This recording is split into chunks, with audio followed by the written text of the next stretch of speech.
There's a pretty one, Ulysses.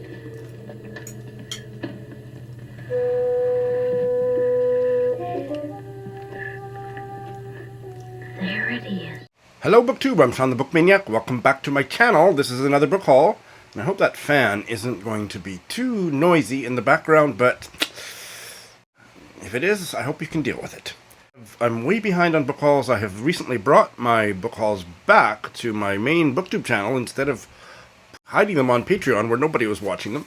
And I've also been busy and kind of mildly sick for about 7 weeks. Let's play catch up. I love doing book hauls.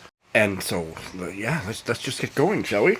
I'm going to start with a big batch of books that I got by taking a bunch of bales to Westgate Books in Saskatoon, and that's on a vlog. And I even showed you the spines on that particular vlog of the new ones I got, but now I'm going to show you in more detail. This is a work of Western Canadian history, maybe Western Canadian settler and Indigenous history, by Warren Cariou, Lake of the Prairies, a story of belonging, and it's about his family history. Warren Cariou, at the time this book was published, which I think was quite some time ago, was a professor at the University of Manitoba, and I had never heard of him until I read David Carpenter's memoir last summer or last year, Courting Saskatchewan. And he and David Carpenter are friends. Warren Cariou, if I'm pronouncing his name correctly, grew up in Meadow Lake, Saskatchewan, which was quite far north from Saskatoon, and it's starting to enter the treed, forested area of northern Saskatchewan. I don't know if I've ever been that far north. I have, but I don't remember much about it. So, he comes from Indigenous and settler background, and it is the story of his family, which is of such interest to me that I knew I had to read this. This was published in 2002. Now, I love the epigraph. I've never heard this quote, but this is worth reflecting on. It's by Kim Stafford. I don't know who that is, but listen to this. A place is a story told many times. A place is a story told many times. Going off to Google Kim Stafford. Here is a map of the area in Saskatchewan. Can you see it? The area in Saskatchewan where the family history takes place. The first page is, I don't know if it's verse or whatever, but it doesn't look like it would have the standalone vitality that if I turn the page and read the first paragraph that's not in font, that looks more interesting. Here it is. We always have to take someone's word for it, that mystery of origins. Maybe that's why I believed I was not so much from a place as from a story, or rather a collection of stories, mutually contradictory and continually evolving in the mouths of my many relatives. This was fine with me. I loved all stories. Dad told us new ones every night at bedtime, and sometimes during the day too, if we badgered him long enough. And even without such prompting, Uncle Hank and Uncle Vic and Uncle Leo told stories on each other, and then Dad would step in to contradict them all, and we wouldn't know who to believe. Mum would stretch Dad's name out to 2 syllables, Ray, whenever she thought the shenanigans had gone too far. And Dad would say, what? It's true, in a tone that suggested the opposite. Dad and his brothers told their stories the way they played cards, as if there was a nickel at stake. And that mattered. And as if the others might very well be cheating. And the point, it seemed to me, was not to get at the truth, but to trump their opponents with the most outrageous lie at the most opportune moment. Here is a nice penguin edition of the second-to-last Edna O'Brien novel I read this year, Casualties of Peace.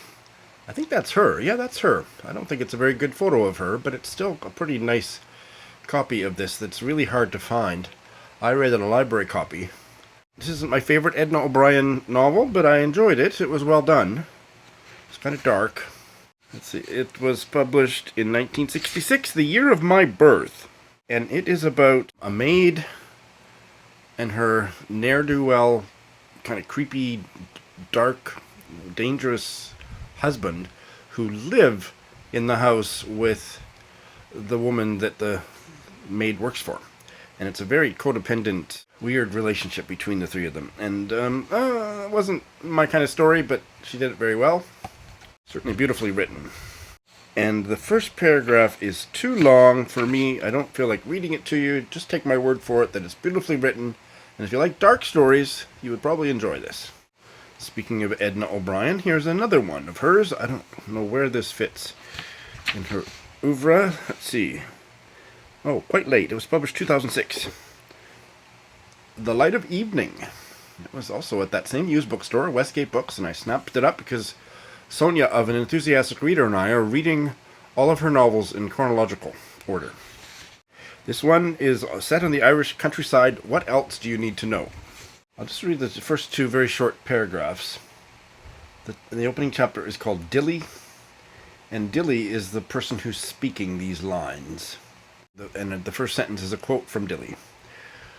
"Will you pipe down out of that?" Dilly says. "I said, will you pipe down out of that?" Dilly says. So the Dilly says is what she says at the end. Demon of a crow out there before daylight, cawing and croaking, rummaging in the palm tree that is not a palm tree, but for some reason misnamed so. Queer bird all by herself, neither chick nor child, with her omening and her conundruming. All right, Dilly. There's quite a story to this. This is a really nice paperback copy of the most celebrated Western Canadian novel, I would say, certainly the most celebrated Saskatchewan novel. It's a Canadian classic, As for Me and My House by Sinclair Ross.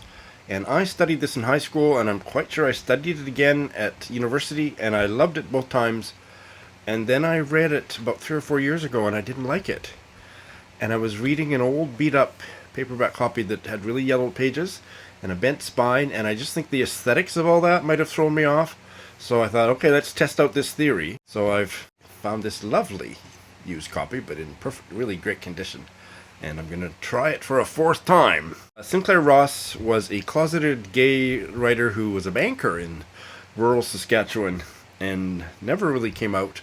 His lover outed him after he died at the age of about 90 or something, but in the 80s, I want to say, maybe early 90s. There's a lot of homoerotic stuff going on in his fiction. He's just a beautiful writer, and for some reason I didn't get along with this. This is about a preacher and his wife who start at their pastoral charge in the next little rinky-dink Saskatchewan town in the Depression, I'm pretty sure.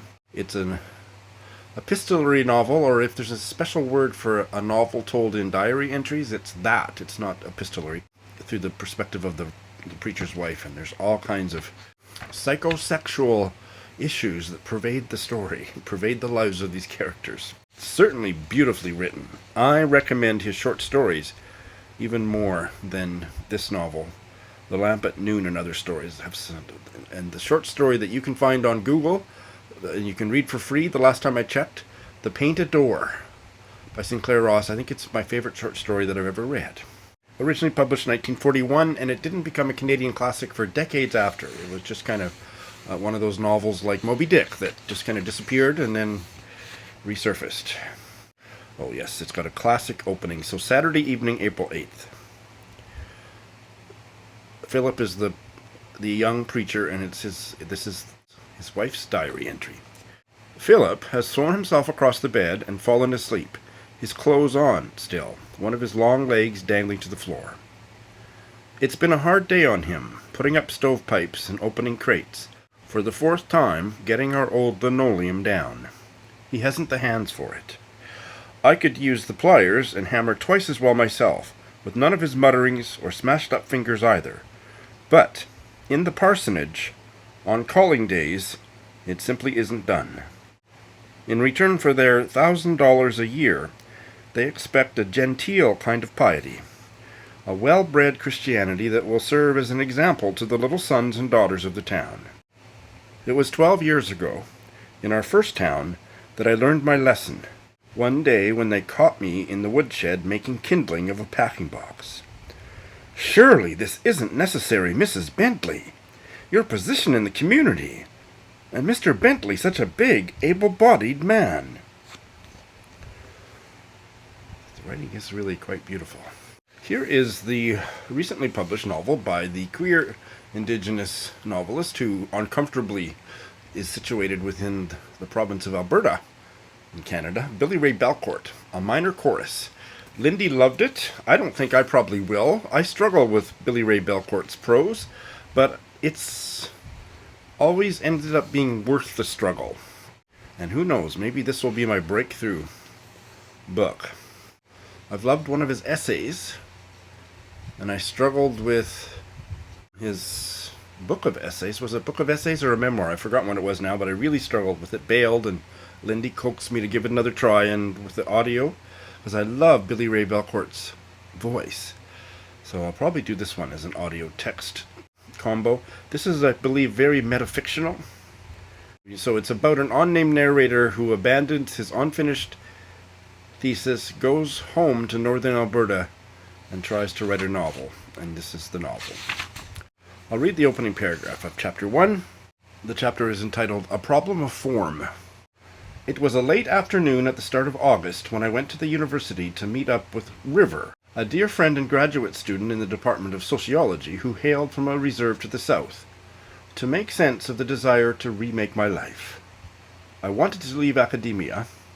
This thought, which wasn't so much intrusive as it was a response to an ongoing crisis of creativity, permeated my days. Well, I can relate to the desire to leave academia, but there's just a... yeah, that doesn't grab me at all, so give it a try. This was a reacquisition. I saw in the bookstore the exact edition of a book I had in my shelf when I was in Vancouver, and I got rid of it when I left and moved to Japan without having read it, and I want to read it. It's probably going to sit unread on my shelf in Saskatchewan for a year or two. Maybe not. It's supposed to be an amazing queer novel set in Ireland during the uprising in Easter 1916. Look at this brick. At Swim Two Boys by Jamie O'Neill. And I had this exact edition. And you know what else I have a strong memory of? My previous copy of this book was that one day a bird flew in the open patio door, landed on it, and pooped right there.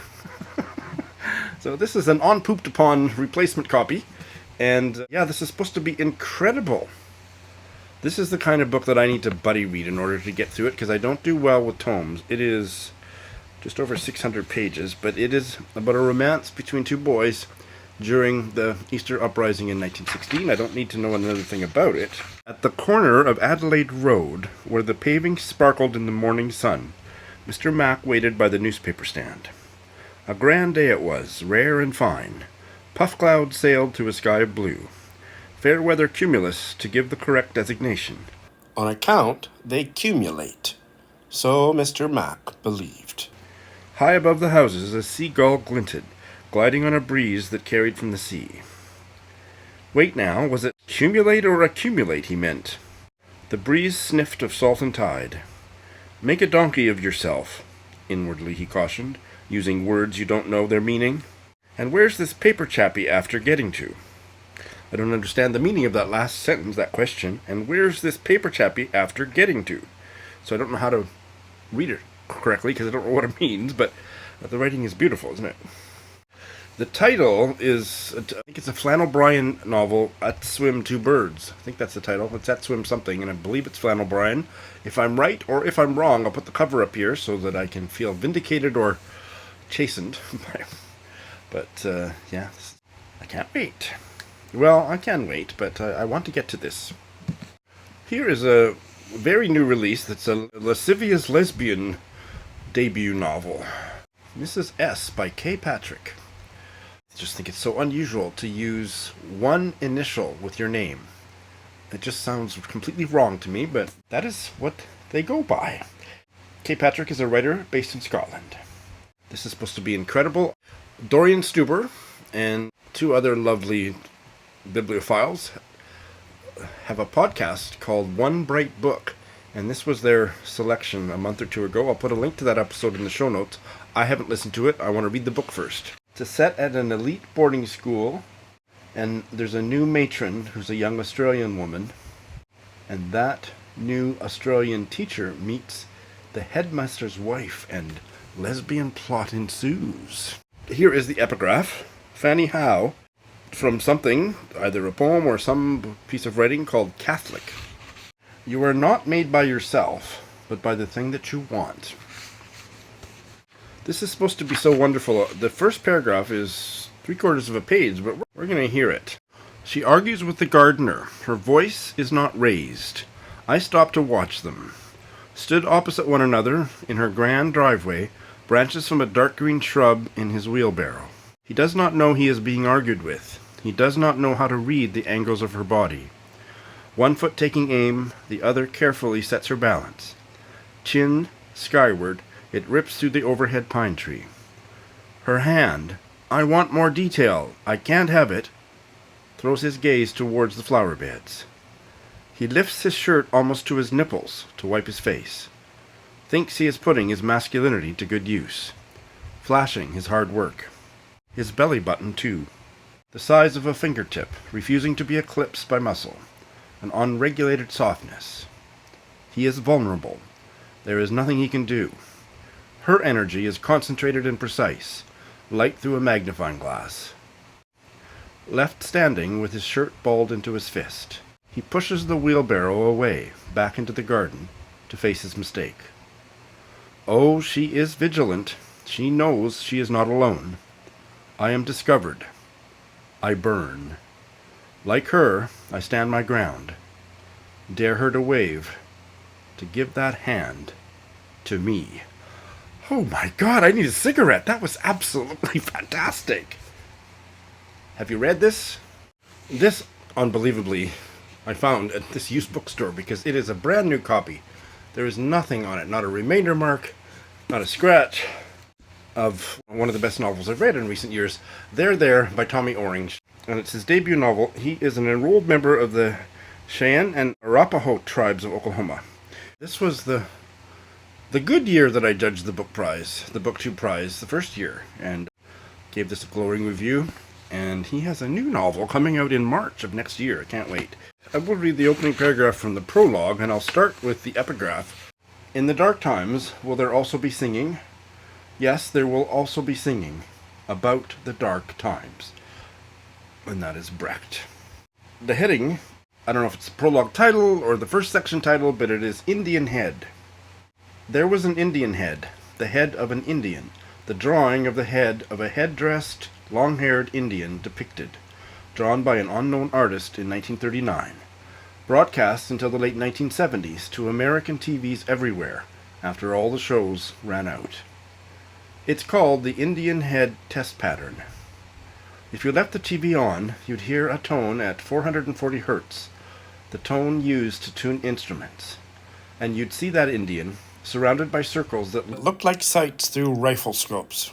There was what looked like a bullseye in the middle of the screen, with numbers like coordinates. The Indian's head was just above the bullseye, like all you'd need to do was nod up in agreement to set the sights on the target. This was just a test. I had forgotten about that incredible opening. If it slipped by you, you must get to it. So that's it from that particular bookstore that day, and here's just an assortment of other books, most of which I have got online. This is part of the British Library Women Writers series, Which Way, by Theodora Benson. She is not related to E.F. Benson, I checked that out, but she lived from 1906 to 1968. This novel was published in 1931. I get along with the books in this series as much as I get along with The Furrowed Middlebrow, about 50-50, so I'm hoping this will be one of the ones that I like. She was only 25, if you hadn't done that math already. She was only 25 when this, her fourth novel, was published in 1931. Oh, it sounds actually rather innovative. This is rather experimental. The scenario is that the protagonist opens the door, steps into a room where there's a fire burning in the fireplace. She's got 2 open letters in her hand, and the telephone begins ringing. Then she shuts the door and turns up the lights. And then there's 3 different parallel narratives about what happens next. That's quite something for 1931. And the opening paragraph is just basically what I told you from what's on the back, so you've got it. But so Which Way has an intriguing meaning. This is another book that I ordered from bookoutlet.ca, where I got the first copy I got had a damaged dust jacket, so I gave that one to my friend Gwen because she didn't care so much, and got a replacement copy. So this is my copy, If I Survive You, by Jonathan Escoffery, and this is on the Booker long list. And I've heard very mixed reviews. I've always heard very mixed reviews. But Nyambura was on Bite Size Book Chats, and they gave a really glowing review, but their review may have been compromised by how attracted they are to the author. It was a fabulous bite-sized chat. I'll put a link to that in the show notes. This is a series of linked short stories. Jamaican immigrants to, I believe, Miami. And it is Jonathan Escoffery's debut. Just obviously came out recently, if it's on the 2023 Booker long list. I think it was published in 2022 in the States. I'll read the first 2 paragraphs. It begins with, "What are you? Hollered from the perimeter of your front yard when you're 9. Younger, probably. You'll be asked again throughout junior high school and high school. Then out in the world, in strip clubs, in food courts, over the phone, and at various menial jobs. The askers are expectant. They demand immediate gratification. Their question lifts you slightly off your pre-adolescent toes, tilting you not just because you don't understand it, but because even if you did understand this question, you wouldn't yet have an answer. Perhaps it starts with, what language is your mother speaking? This might be the genesis, not because it comes first, but because, at least on this occasion, you have some context for the question when it arrives." And finally, and I haven't told James from Adelaide, Australia, the caustic cover critic guy that's been on my channel umpteen times and is launching his own debut work of fiction. In fact, it's already out, but stay tuned for more information about a book launch online coming your way very soon. But for some reason, from my very first interaction with James, I just love to tease him.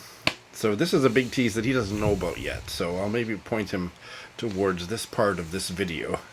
Because he posted about this book and complained bitterly that it was out of his price range and that he couldn't afford it, but he still wanted to tell everybody it was out. And so I bought it that day. Because I could get it from Blackwell's. I don't know why he didn't think of ordering it from Blackwell's. So maybe just the book was out of his price range. And that particular month, it wasn't none of mine. I may come to regret that because I'm a little broke now. Would you like to know what the book is? It sounds absolutely fascinating.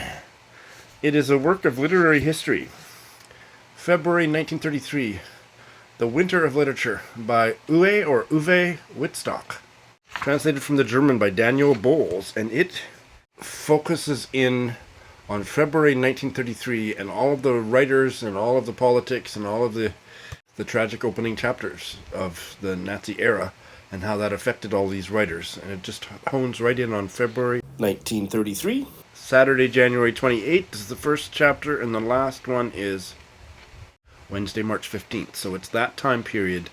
It sounds absolutely incredible and, dark, and something that I really want to know a lot more about. I'm going to read the first 2 paragraphs. They're not too long. Of the first chapter, which is called Stepping Off the Cliff, the month in which the die was cast. These are no tales of heroes. They are stories of people facing extreme peril. Many of them refused to acknowledge the danger, underestimated it, reacted too slowly. In short, they made mistakes. Of course, it is easy for anyone paging through history books today to say such people were fools if they could not comprehend in 1933 what Hitler meant for them. And yet such a notion would be unhistorical. If the claim that Hitler's crimes are unimaginable has any meaning, then it must hold true first and foremost for his contemporaries. They could not imagine, or at best could only suspect, what he and his people were capable of. Presumably it is in the very nature of a breach of civilization to be difficult to imagine. Everything happened in a frenzy. 4 weeks and 2 days elapsed between Hitler's accession to power and the emergency decree for the protection of people and state, which abrogated all fundamental civil rights. It took only this 1 month to transform a state under the rule of law into a violent dictatorship without scruples. Killing on a grand scale did not begin until later, but in February 1933, it was decided who would be its target, who would fear for her life and be forced to flee, and who would step forward to launch his career in the slipstream of the perpetrators. Never before have so many writers and artists fled their homeland in such a short time. The first exodus of escapees, lasting into mid-March, is also the subject of this story. Well, I want to keep reading. I'm going to be thinking about that one sentence for a long time. If the claim that Hitler's crimes are unimaginable has any meaning, then it must hold true first and foremost for his contemporaries. Alright, that's my book haul. What do you think? I look forward to your comments. Thanks for watching.